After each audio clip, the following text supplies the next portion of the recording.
Bonjour et bienvenue dans ce tutoriel concernant Word 2010 et la correction orthographique et grammaticale.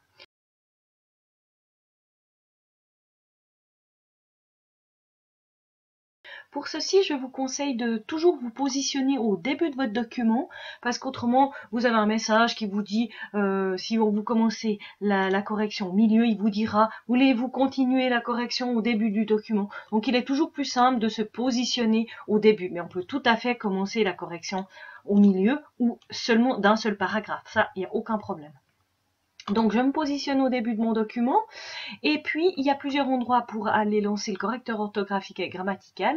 Moi je vous conseille d'aller dans l'onglet révision et dans l'onglet révision tout à gauche se trouve cette petite icône ABC avec le petit vu grammaire et orthographe. Je vais cliquer sur ce bouton dans un instant, mais juste avant je vais vous expliquer encore quelque chose. Je vois des mots qui sont soulignés en rouge et d'autres en vert. La différence de ces deux choses, ça va être ce qui est souligné en rouge, ça va être des erreurs d'orthographe. Par contre, ce qui est en vert, ce sera des erreurs grammaticales.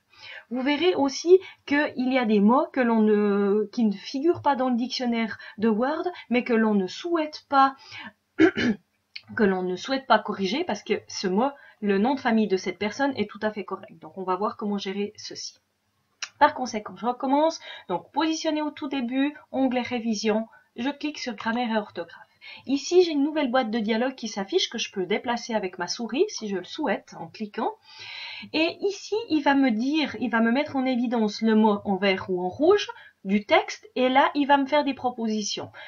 Toujours le premier sélectionné, c'est si je vais cliquer sur un bouton, c'est celui qui va être corrigé. Donc, je pourrais tout à fait choisir un autre. Donc ici, c'est les questions, il manque le i.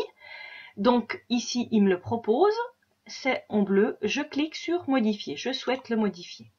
Ensuite, ici, c'est une erreur de grammaire. Est-ce que je veux mettre tout au pluriel ou je veux tout mettre au singulier? Parce que ici, il y a juste le mot niveau qui est au pluriel. Donc je vais prendre l'option singulier, je clique dessus et je clique sur remplacer. Le mot suivant, il y a deux X, c'est une erreur d'orthographe. Je choisis le mot, j'ai que cette proposition et je clique sur modifier. À cet égard, il y a un S, est-ce que je veux au singulier ou au pluriel? Donc je vais prendre au singulier, je clique dessus, je clique sur remplacer. Précisément, ici, il manque le E accent aigu, c'est une erreur orthographique, c'est en rouge. J'ai la proposition ici, je fais modifier. Compétente, ici il y a deux T, je le corrige, je modifie. Par contre, ici, j'ai le monsieur Flavio Malamagne que j'aimerais ajouter à mon dictionnaire. Donc si je veux l'ajouter pour que la prochaine fois il ne le mette pas en évidence, qu'il sache que cette personne je la connais et puis que j'ai voulu insérer ce mot dans mon dictionnaire, donc je peux tout à fait cliquer sur ajouter au dictionnaire ou bien ignorer et qu'il ne me touche pas du tout ce mot dans mon document.